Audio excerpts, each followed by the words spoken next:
Donald Tusk, non pas Donald Trump, Donald Tusk, qui a dit qu'il fallait remercier Donald Trump pour ses prises de position tout à fait abracadabrantesques, car effectivement maintenant les Européens vont devoir se penser en tant qu'Européens et non plus en tant qu'annexe des États-Unis. Et donc la crise actuelle peut avoir des effets très positifs, puisque on va peut-être enfin penser un destin européen en commun. Pour l'instant, c'était vivre ensemble, vivre coucher ensemble, et maintenant il va falloir vivre ensemble debout. Jean-Baptiste, tu voulais intervenir? Oui, tout à fait. En partie en réaction au texte qui vient d'être cité. En l'occurrence, je m'apprêtais, enfin, après quelques étapes intermédiaires, à poser la question si face à l'existence... s'il vous plaît.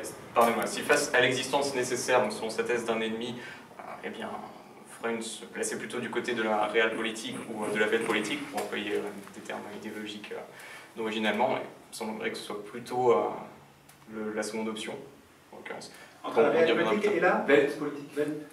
Est-ce que face à l'existence d'un ennemi, il prône plutôt le pragmatisme et le fait d'essayer de concilier les intérêts de tout le monde, en quelque sorte, ou plutôt le fait de se montrer plus fort que l'ennemi, le fait de, à tout prix, faire en sorte d'être plus fort que l'ennemi? C'est un petit peu ce qui a mené à la Première Guerre mondiale. Donc c'était également le débat entre notamment des penseurs comme Bismarck et comme Ludendorff entre la fin du XXe siècle et le début du XXe siècle, mais entre la fin du XIXe et le début du XXe siècle, pardon. Mais bref. Pour l'Europe, le problème n'est pas d'être la plus forte du monde, mais de savoir comment elle réagit par rapport effectivement à son affaiblissement de plus en plus important, à sa liquéfaction. Si un ennemi doit s'aider face à l'Europe, est-ce que... Attends, Jean-Baptiste pose la question. Oui, il n'a pas terminé. Pose la question. Non, en fait, ce n'est pas exactement, c'est pas du tout la question que je souhaitais poser à l'origine. Mais bref, non, malgré tout, ça semble indiquer qu'en cas d'avènement d'une menace pour l'Europe ou d'un ennemi pour l'Europe, celle-ci doit être capable d'être plus forte que cet ennemi. Enfin, c'est ce qu'il semble malgré tout pouvoir être inféré de cet extrait. Mais bref, peu importe. Non, en fait, je ne suis moi-même pas du tout familier des œuvres de Freund, je ne les ai pas consultées personnellement et je ne connais pas sa biographie non plus. J'aimerais en savoir un peu plus à ce sujet-là et sur d'une manière un peu plus rigoureuse, un peu plus technique, et j'aimerais savoir si l'un d'entre vous peut résumer la manière dont Freud définit l'ennemi dans sa thèse, dans sa pensée, de manière générale. C'est l'ennemi, enfin, pour faire simple, hein, je ne sais pas, c'est pour les mots, c'est hostis, c'est-à-dire l'ennemi public, ça implique l'ennemi qui se désigne, enfin voilà, c'est pas l'ennemi forcément les inimitiés personnelles, donc c'est-à-dire qu'en politique, ce qui importe, c'est pas la haine personnelle qu'on voue à un ennemi, c'est pour faire ça, mais après je... Des accords idéologiques Plutôt oui, plutôt de fond que... Finalement, c'est quelque chose d'assez simple. Pour qu'une société puisse bien fonctionner, il faut créer la concorde à l'intérieur et définir sa différence avec l'extérieur. Oui, le bouc émissaire, ça s'appelle. Ce n'est pas forcément... Pourquoi n'y aurait-il pas une société humaine? Alors, par exemple, revenons à l'Europe.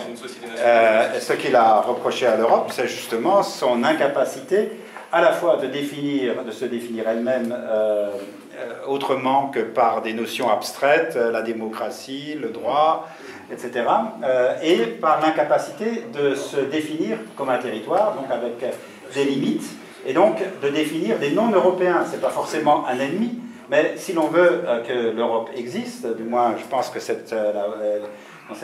dans cette ligne-là que Freund a pensé, pour que l'Europe existe, il faut qu'elle sache qui elle est et qui n'est pas l'Europe, qui n'est pas européen.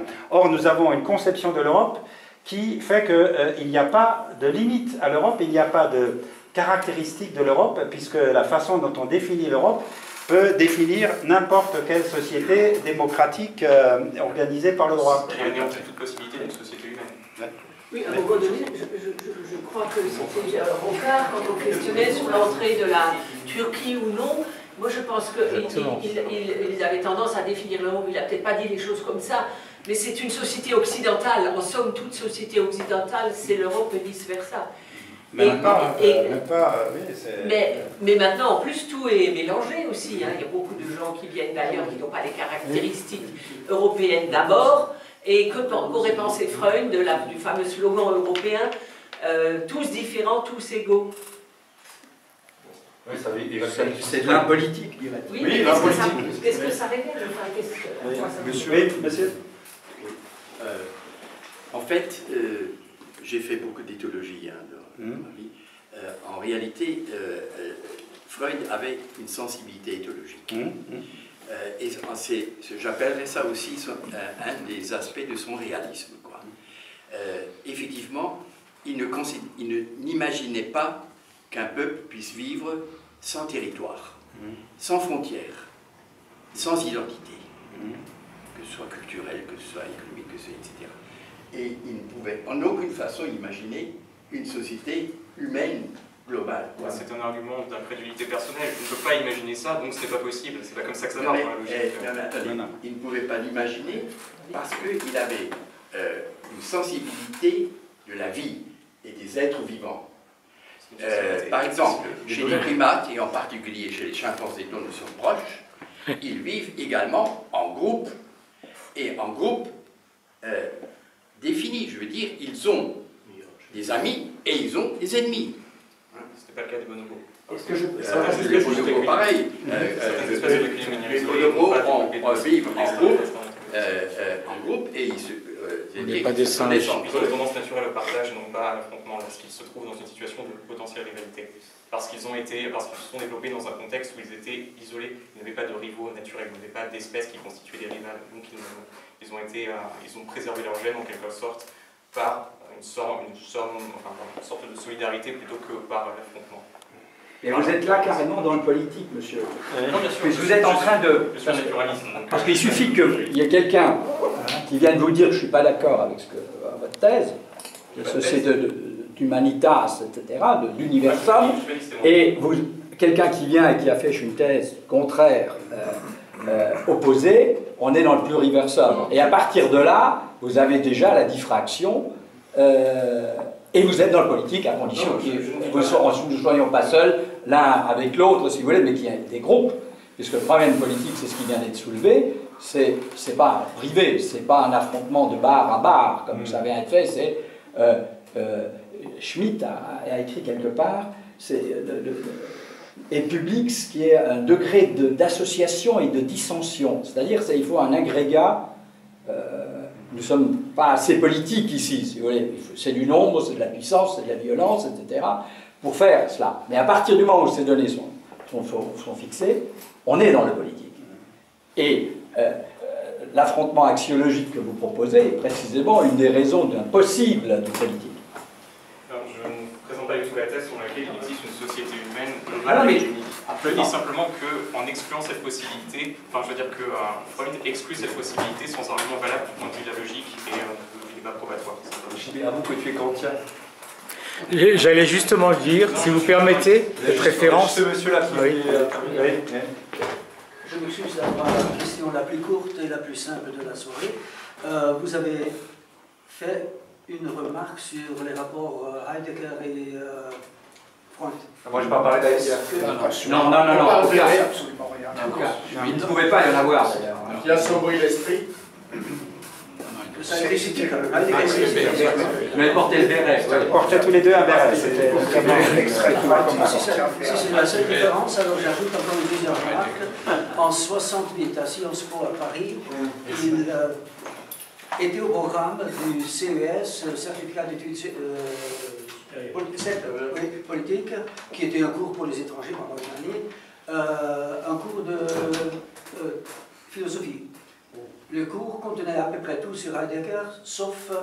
non, le titre était Sein und Zeit, bien sûr, et ça contenait à peu près tout sur le Zeit, sauf le Zeit de Heidegger à l'université de Fribourg.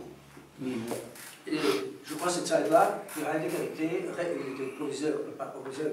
président de l'université en 1933. Je voulais faire une remarque, là, j'ai pensé à Kant en même temps que vous, et parce qu'effectivement, il me semble qu'il faut évoquer ici le cosmopolitisme, qui est un concept kantien. Il était stoïcien d'ailleurs au début, mais ensuite kantien, donc dans l'idée d'une histoire universelle au point de vue cosmopolitique. Moi, j'opposerais volontiers Kant, ce bon vieux philosophe de Königsberg, mais avec toutes ses manies, à tout ce qui s'est dit ici sur l'ami, l'ennemi, le peuple qui devrait avoir son unité, y compris si c'est l'Europe.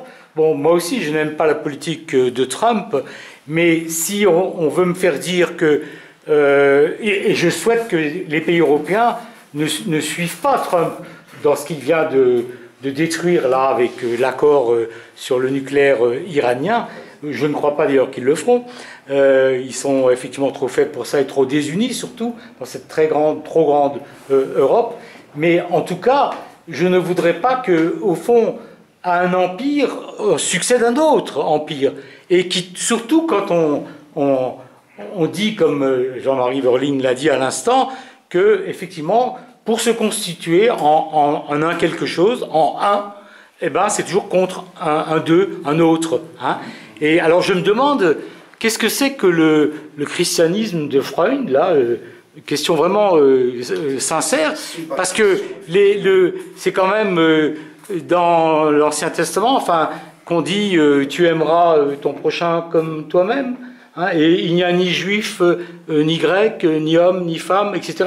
Donc là aussi, il y a une idée qui est très progressiste pour moi. Il faut excommunier Julien Freund. Non, c'est pas pour excommunier Julien Freund, mais c'est pour opposer, comment dire, une idéologie, je le prends au sens marxiste du terme, je crois que justement, à tous les dangers de l'extrême droite. Je crois que c'est une très bonne question qui montre justement le fond de la distinction qu'il faut faire entre l'analyse des choses telles qu'elles existent et ensuite le choix individuel, comment on réagit à ces choses telles qu'elles existent.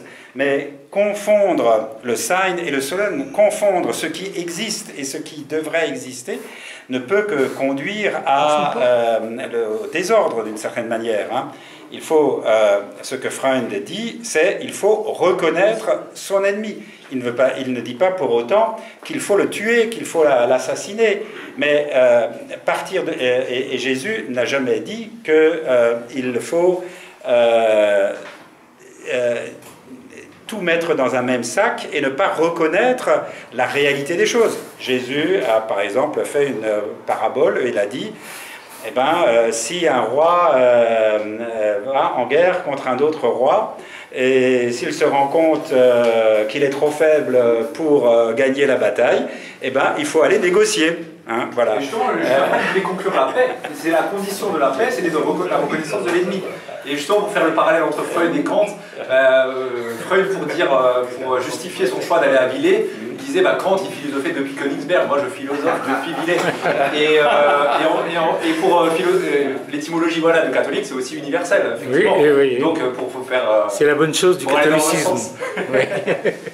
Alors, si je peux rebondir sur le disque de Trump, au-delà, je pense, de l'histoire du nucléaire avec l'Iran, ce qui est plus important, et ça nous rejoignons Julien Freund, c'est le problème de savoir, Trump pose la tirette d'alarme au niveau de l'OTAN. Il considère que les pays européens devraient cotiser pour se défendre eux-mêmes et il esquisse l'idée de ce que le parapluie américain pourrait ne plus vouloir jouer, etc.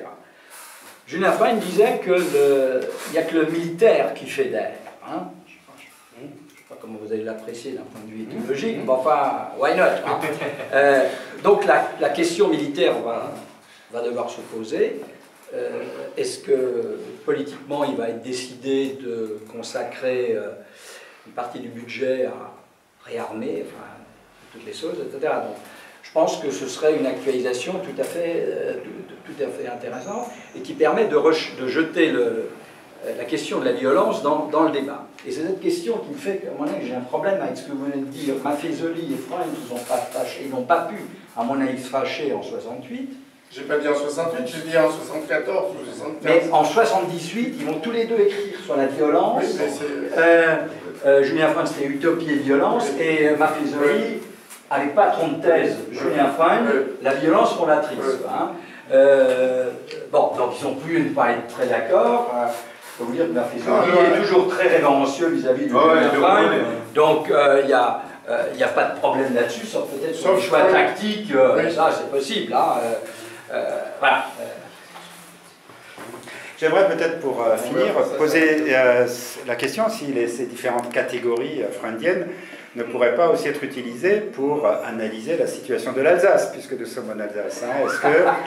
Est-ce que le problème de l'Alsace, des Alsaciens, plus précisément, est-ce que ce n'est pas, ça n'a pas